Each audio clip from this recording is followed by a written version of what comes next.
একটা মানুষকে স্তরে স্তরে তার যে চিন্তা ভাবনা সেটাকে কিছুটার বদল ঘটানো, সে যেটা ভাবছে সেটা সেরকম নয়, সেটা আরো পজিটিভ ওয়েতে আমরা সেটাকে দেখাবো, এটাই তো কাউন্সেলিং। আমরা মানে মোটের উপর জীবনের ভিশনটাকে একটুখানি বড় করে দেখা বা একটু অন্যভাবে দেখা, বা তার যদি কোনো ভুল ধারণা থেকে থাকে সেখান থেকে তাকে সরিয়ে নিয়ে আসা।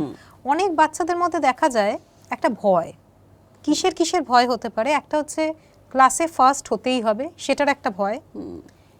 কোনো একটা বিষয় তার বাবা মা আরোপ করেছে যে এই বিষয়টা তোমায় করতেই হবে, সেটার একটা ভয়। অঙ্কে 100 পেতেই হবে, সেটার একটা ভয়। স্কুলে যেতেই চাইছে না, কোনো একটা পার্টিকুলার টিচারকে ভয় পাচ্ছে, বা কোনো একটা পার্টিকুলার কিছু ইনসিডেন্ট স্কুলে হয়েছে, বন্ধুদের সাথে ঝগড়া হোক বা কিছু, এই ভয়গুলো থেকে বাচ্চারা কিন্তু আইসোলেটেড হতে থাকে। তো এই যে বিষয়টা, এটা বাবা মা হিসেবে কতটা এটার খেয়াল রাখা প্রয়োজন, এবং কোন সময় রেড ফ্ল্যাগ যে না বাচ্চাকে বাবা মার দ্বারাও সেটা সম্ভব হচ্ছে না ম্যানেজ করা, এবার মনোবিদের প্রয়োজন। অ্যাকচুয়ালি আপনি যে কটা প্রবলেমই বললেন প্রত্যেকটার জন্যই আমার মনে হয় প্যারেন্ট কাউন্সেলিং দরকার। প্যারেন্ট কাউন্সেলিং মানে একদম শিকড়টাকে ঠিকমতো কাউন্সেলিং করতে হবে। অ্যাকচুয়ালি আমরা বলি যে the root of all childhood problem is in the parents.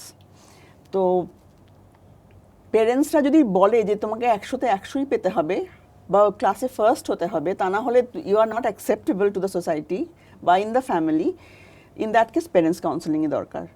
কারণ আমি বাচ্চাকে অনুপ্রেরণা দিতে পারি, তাকে আমি ইন্সপায়ার করব যে ভালো কিছু করার জন্য, কিন্তু তোমাকে ফার্স্ট হতে হবে এই ভীতিটাই তো তার মধ্যে আমি ইনগ্রেন করে দিলাম, তাই না? তো সেটা থেকে তার ভয়ের কারণ কিন্তু তার প্যারেন্টস। তাহলে প্যারেন্টসদেরই কাউন্সেলিং দরকার এক্ষেত্রে বাচ্চার কোনো রোলই নেই।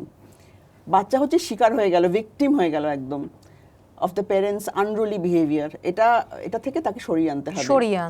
প্যারেন্টসদের কাউন্সেলিং করান, প্যারেন্টসদেরকে বলুন যে জীবনে এখন ফার্স্ট হওয়াটা টার্গেট হওয়া উচিত না, বাচ্চাটা ভালোভাবে বেঁচে থাকুক, ভালো মানুষ হোক, সে আনন্দে বেঁচে থাকুক, একদম সুস্থভাবে সবার সঙ্গে মিলেমিশে বেঁচে থাকুক, সেটার দিকে বেশি নজর দেওয়া দরকার। রেড অ্যালার্টস কোনগুলো? বাচ্চা মানে একদম ছোট থেকে কিশোর বয়স অবধি কোন কোন স্বভাব দেখলে বা কোন কোন আচরণ দেখলে আমরা বুঝবো যে বাচ্চার কিন্তু একজন মনস্তত্ত্ববিদের কাছে বা মনোবিদের কাছে বাচ্চাকে নিয়ে যাওয়ার প্রয়োজন আছে? আসলে এটা না অনেক ভ্যালিড রিজনস থাকতে পারে, এটা একটা বা দুটো নয়, অনেক থাকতে পারে। তবু যে বাচ্চা ধরুন খুব একা থাকতে ভালোবাসে, মুখ চোরা টাইপের, কথা বলতে চাইছে না কারোর সঙ্গে, মিশতে চাইছে না কারোর সঙ্গে, বা ধরুন যে বাচ্চা সবসময় ভয় খেয়ে থাকছে মা বাবাকে বা বাইরের লোককে, বা ধরুন যে বাচ্চা স্কুলে যেতে চাইছে না, স্কুলকে ভয় পাচ্ছে কোথাও। দেখুন বাচ্চাদের জন্য কিন্তু একটা অ্যাবিউজিভ হিস্ট্রিও থাকতে পারে, তো সেটা তার মা বাবা জানা দরকার যে সে কোথাও অ্যাবিউজড হচ্ছে কিনা। তো তার জন্য কিন্তু তার একটা বিহেভিয়ার চেঞ্জ আসবে। বা যে মা বাবা খুব ডমিনেটিং, সেই বাচ্চারও একটা বিহেভিয়ারে চেঞ্জ আসে।